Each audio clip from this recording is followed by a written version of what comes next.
আসসালামু আলাইকুম। Nature of BD Sylhet থেকে নতুন আরেকটি ভিডিও নিয়ে আসলাম আপনাদের মধ্যে।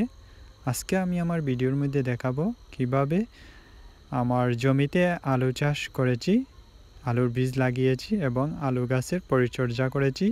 তো আশা করছি আমার সাথে থাকবেন আর পুরো ভিডিওটা দেখবেন আপনারা। তো এই দেখেন আমি আমার আলুগুলা বাজার থেকে সংগ্রহ করেছি। এখানে একটা থালার মধ্যে দেখতে পাচ্ছি অনেকগুলো আলু রাখা হয়েছে। এই ধরনের আলু আপনারা এই যে জ্বর দিয়েছে এই জ্বরযুক্ত আলু আপনারা বাজার থেকে কিনে আনবেন। তারপর এভাবে যে আলুগুলার মধ্যে বড় বড় যেগুলো আলু সেগুলো কেটে কেটে এভাবে টুকরো টুকরো করে আপনারা এভাবে আলাদা করে নেবেন। তাহলে আপনারা অনেক জায়গায় এগুলা রোপণ করতে পারবেন। আর যদি এক একটা করে আলু দেন তাহলে পর্যাপ্ত আলু রাখবে। তার জন্য আপনারা এভাবে কেটে কেটে টুকরো করে করে আলাদা করে নেবেন। তো দেখেন অনেকগুলা কেটে নেওয়ার পর অনেকগুলো আলু হয়েছে এখানে।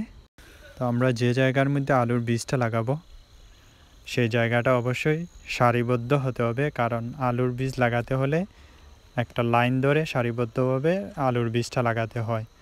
দেখেন আমি এখানে সারিবদ্ধভাবে করেছি। মধ্যেখানে ছোটো একটা কোদাল দিয়ে আমি গর্ত করে নিয়েছি। এখন আমি প্রত্যেকটা লাইনের গর্তের মধ্যে আলুগুলা রেখে যাব। দেখেন আমার ভিডিওর মধ্যে দেখতে পাচ্ছেন 1 ফুট দূরত্ব রেখে আমি একটা আলুর বীজ দিয়েছি।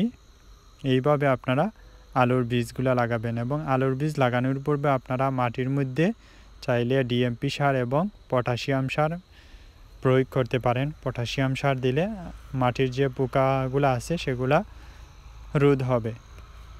এগুলো আসলে পটাশিয়াম সার দেওয়াই ভালো।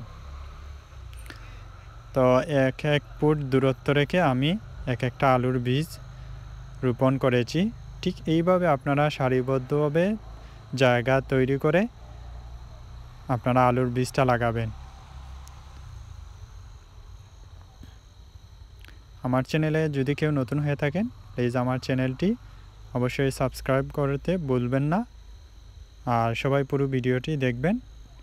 তো আলুর বীজ লাগানোর পর আমরা সেগুলা মাটি দিয়ে আবার ঢেকে রাখব। ভালোভাবে যে বীজগুলা লাগিয়েছি আমরা সেই বীজগুলা মাটি দিয়ে এখন সম্পূর্ণটা ঢেকে দিব। ঢেকে নেওয়ার পর 6 থেকে 7 দিন যাবে। আলুর গাছটা উঠতে একটু দেরিতে হয়। তো 6 থেকে 7 দিন পর গাছটা উঠে যাবে, সেটা আপনারা দেখতে পারবেন। আমি আমার ভিডিওর মধ্যে রেখেছি। এই দেখেন আমার প্রত্যেকটা সারিতে আমি আলুর বীজ লাগিয়ে রেখেছি। আমার পর্যাপ্ত জায়গা আছে। তো এই অংশটা হচ্ছে আলুর বীজ লাগানোর 10 দিন পর গাছগুলা উঠতে শুরু করেছে। মাঝে মাঝে গাছ উঠতে শুরু করেছে এবং অন্য গাছগুলা একটু দেরিতে উঠবে। একটা গাছ দেখেন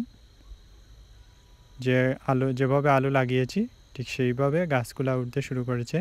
সবগুলা গাছ, এই যে অংশটা তুলেছি সবগুলা গাছ কিন্তু উঠেনি, ওই সময় আস্তে আস্তে উঠতে শুরু করেছে। দেখেন আমি সারিবদ্ধভাবে যেভাবে লাগিয়েছি দূরত্ব রেখে। তো এই অংশটা দেখেন আমার সম্পূর্ণ বাগানের যে গাছগুলা সবগুলা গাছ উঠার পর আমি এই অংশটা তুলেছি। দেখেন আমার প্রত্যেকটা গাছ কিন্তু উঠেছে এবং এইভাবে দূরত্ব আছে। তো দূরত্ব রেখে আপনারা আলুর বীজটা লাগাবেন তাহলে আলুর ফসলটা বেশি হয়। আর যদি পাশাপাশি রাখেন তাহলে গাছগুলা তো অনেক শাখা প্রশাখা মেলে, তার জন্য আপনাদের মাটির নিচে যে আলুর ফলনটা সেটা কম হবে। 1 ফুট দূরত্ব রেখে আপনারা প্রত্যেকটা আলুর বীজ লাগাবেন। দেখেন আমার কত সুন্দর আলুর গাছগুলা উঠেছে। তো ইনশাল্লাহ আরও নতুন নতুন ভিডিও নিয়ে আসবো আপনাদের মধ্যে। আলুর গাছের পরবর্তী ভিডিওগুলা দেখার অপেক্ষা থাকবেন। এই আলুর গাছে সার দেব এবং কীটনাশক দিব এবং আলুর গাছে অন্যান্য যে পরিচর্যা লাগে সংরক্ষণ করব কিভাবে সেগুলো ভিডিও আপনারা পেয়ে যাবেন আমার চ্যানেলের মধ্যে। তো আজকে এতটুকুই। সবাই ভালো থাকবেন। আল্লাহ হাফেজ। আসসালামু আলাইকুম।